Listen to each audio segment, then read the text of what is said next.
In chapter 40, verse 12. Chapter 14? Verse 12. 40 or 14? 40. He specializes in asking questions about verses of various verses of the Holy Quran. Chapter 40, verse 12. 12.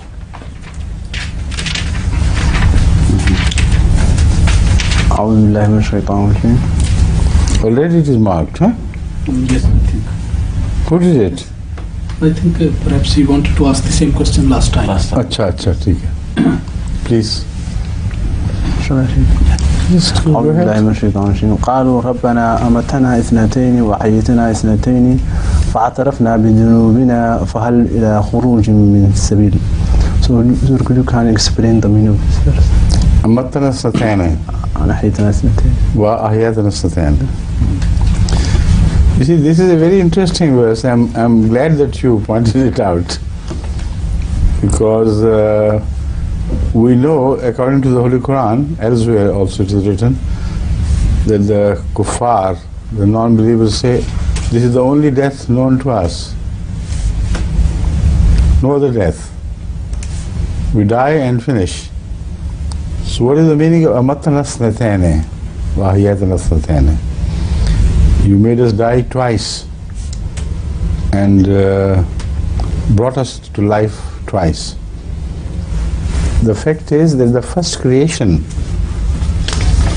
of God, of the universe, where does it emanate from? From God. And it appears, although it begins from God, yet it appears in the form of death. So that death is turned into life. And again it is put to death again, once again, for the revival in the hereafter. So the two deaths are the initial death and the death which we know here on life in this world, when we, after having gained life, die again. These are the two deaths. And the two lives, first death is to turn into life here on earth, and when you are brought to life again in the hereafter, that is the second life. You understand? How has this been translated in this Quran? Yes. That is the question, huh? Yes. So I will read out. This is verse number 12 of Surah Al-Mu'min, chapter number 40. There should be some note below, but first read yes, this. Yeah. There has to be, huh? The translation is like this. They will say, our Lord, thou hast caused us to die twice, and thou hast given us life twice, and now we confess our sins. Is then there a way out? And he might have referred to the metaphoric meaning of cause us to die twice. The first was a spiritual death, and the second was a physical death. That can also be translated as that. When we did not respond to the call of the prophets, we died spiritually. So first you caused us to die spiritually by our own doing. That is the meaning. And after the spiritual death, we died again physically. This could also be meaning. I don't know what meaning they have. The note underneath says, the state before birth is a sort of death, and the end of this life is the second death. The birth and the resurrection are the two lives. That's the same as I mentioned earlier. There is one meaning possible, and physically this verse can be interpreted only in that way. In corporal terms, in the term of matter, that is the only meaning, that when we were created as dead. Death was created, and that was turned into life. Life was put to death again, and we were revived out of death into the life after death. Right? The second meaning, as I suggested, is that you made us to die twice, because those who do not respond to the call of God, they die spiritually. And then their life is just like living a zombie. You know, a body is living without a soul. So when that body is caused to die, that is the second death, in that context. And that context could be possibly applicable here, because they immediately speak of sins. فَاعْتَرَفْنَا بِذُنُوبِنَا. فَاعْتَرَفْنَا بِذُنُوبِنَا. فَاعْتَرَفْنَا بِذُنُوبِنَا. And we confess our sins. So that, in this context, it could actually, this ayat could actually apply to the spiritual death. Please. Another possible meaning, which is fully supported by the Holy Quran, is far more profound and complex, because it relates to its scientific phenomenon. The Holy Quran speaks of bringing the universe to an end and restarting the whole process of creation. كَمَا بَدَانَا أَوَّلَ خَلْقٍ نُعِيدُهُ. As we created for the first time, after bringing it to death, the universe will bring it to life again. This is the meaning. And actually the scientists declare this phenomenon to be death of the universe. The complication begins when I try to make you understand the meaning of entropy.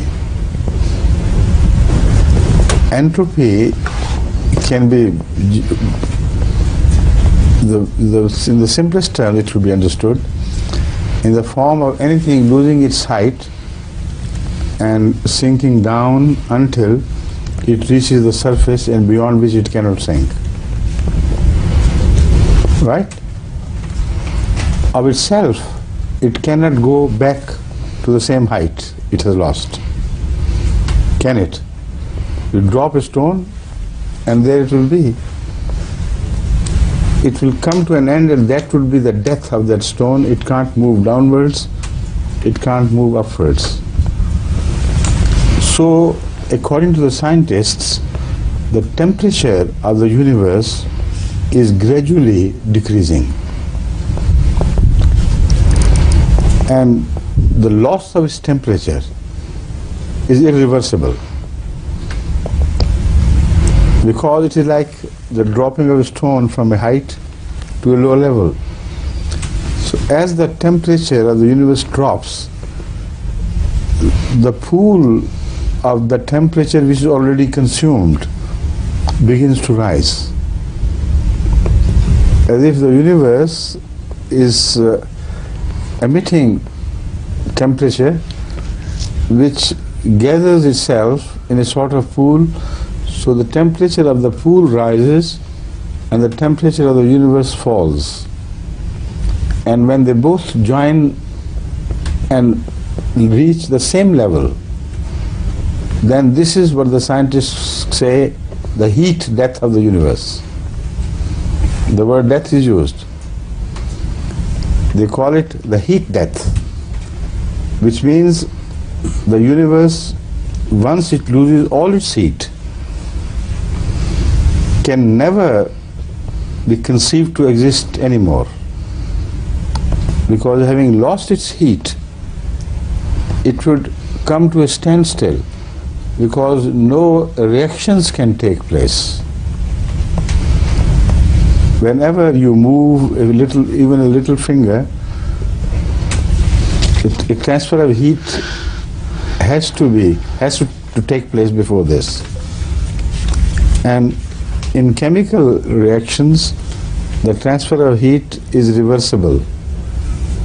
It can be put back and back. But when there is no transfer of heat, there can't be any reaction. How can you think when the heat level of the brain is exactly the same as the level of the entire universe? Transfer cannot take place.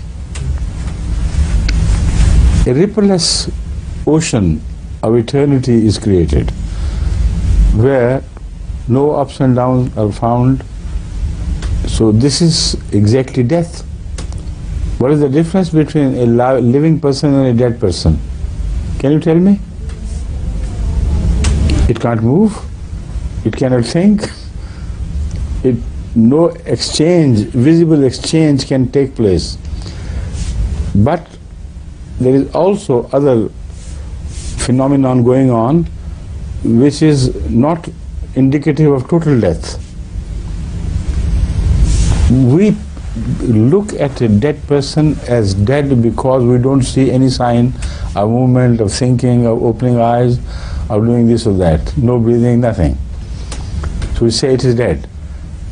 But within itself, the dead thing is alive chemically, because reactions go on taking place and it continues to disintegrate. So in scientific terms, that is not death.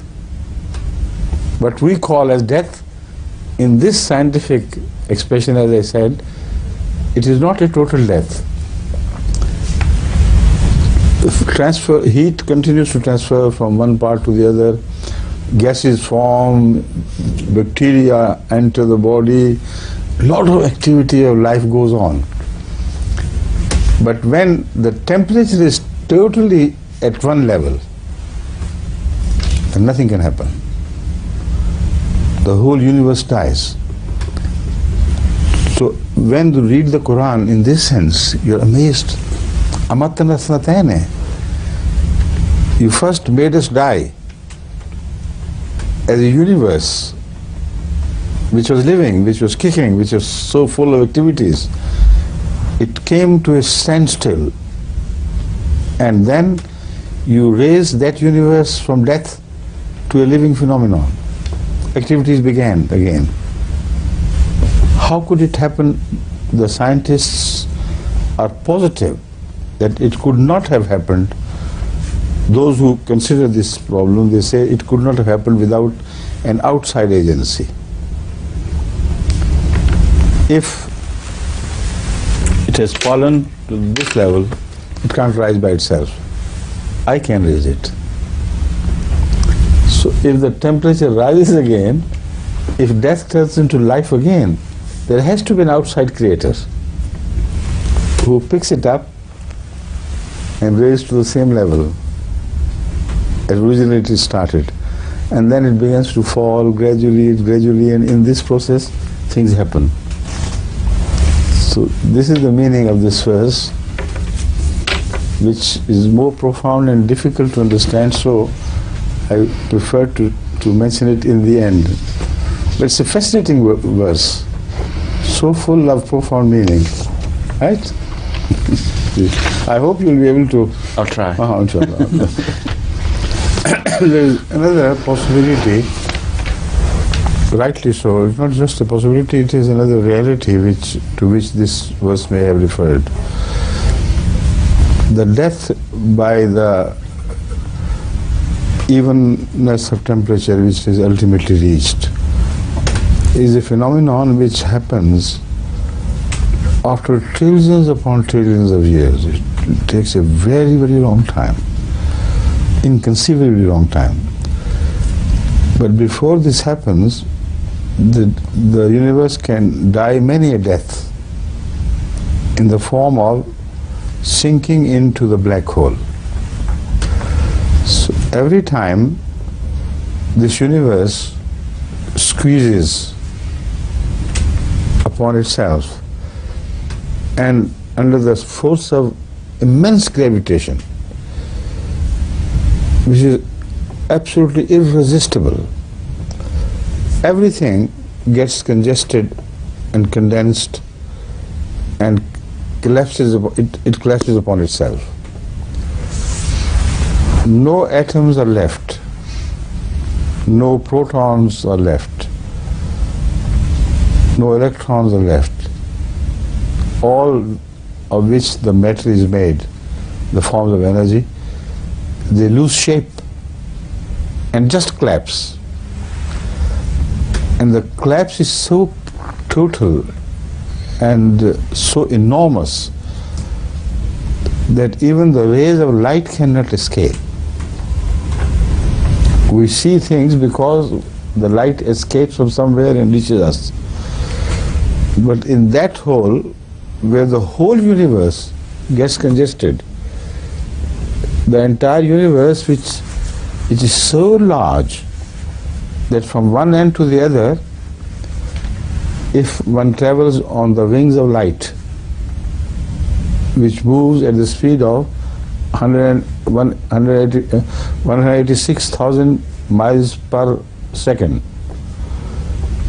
even if you continue to fly for 20 billion years on light, you still will not reach the other end because it will go on expanding. This is a huge universe, all filled with something. There is no emptiness in space. Yet it will all be squeezed into a small place which could be no bigger than this maybe. We don't know how it happened, but it does. And black holes have been noted to have been created by the scientists. So that big black hole would be the grave of the universe. It will die and buried, and be buried. Who would bring it out from that?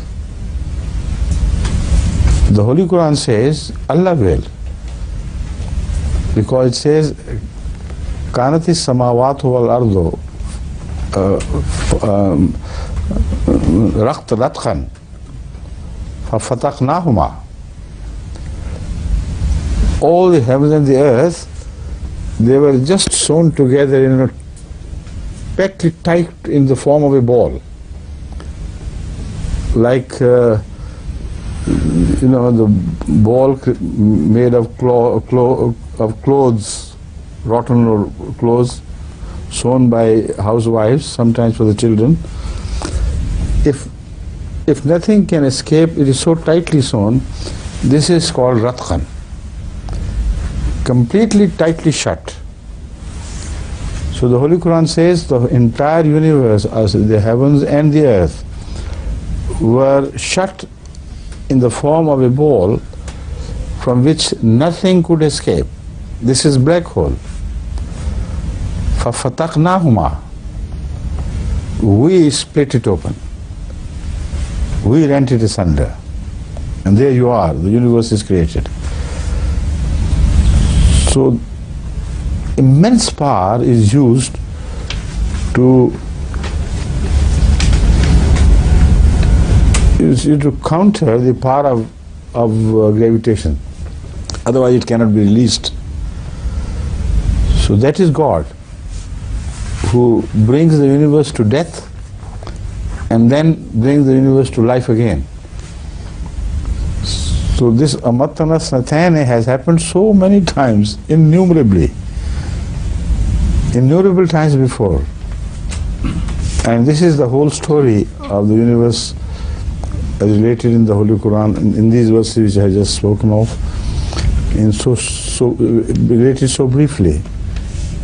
We bring the universe close and then we open it up.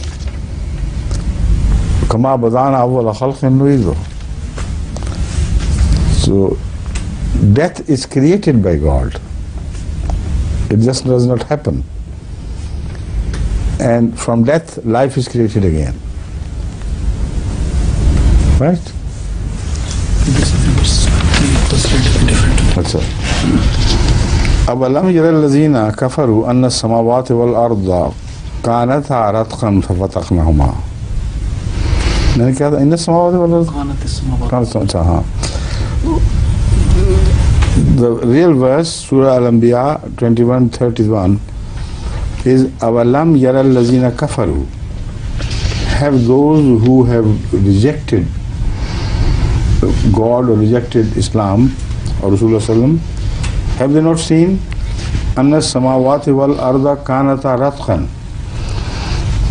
that the entire heavens and the earth were tightly sewn together. فَفَتَقْنَاهُمَا, we split them open. وَجَعَلْنَا مِنَ الْمَاءِ كُلَّ شَيْءٍ حَيٍّ. You see, that is from death, that was the total death, a new life is created. Then how this phenomenon would be created is mentioned in another verse. وَمَا قَدْرُ اللَّهَ حَقَّ قَدْرِهِ وَالْأَرْضُ جَمِيعًا قَبْضَتُهُ يَوْمَ الْقِيَامَةِ وَالسَّمَاوَاتُ مَطْوِيَّاتٌ بِيَمِينِهِ سُبْحَانَهُ وَتَعَالَى عَمَّا يُشْرِكُونَ. And this phenomenon is described further in the Quran, indicating the creation of a black hole, how it is created. يَوْمَ نَطْوِي السَّمَاءَ كَطَيِّ السِّجِلِّ لِلْكُتُبِ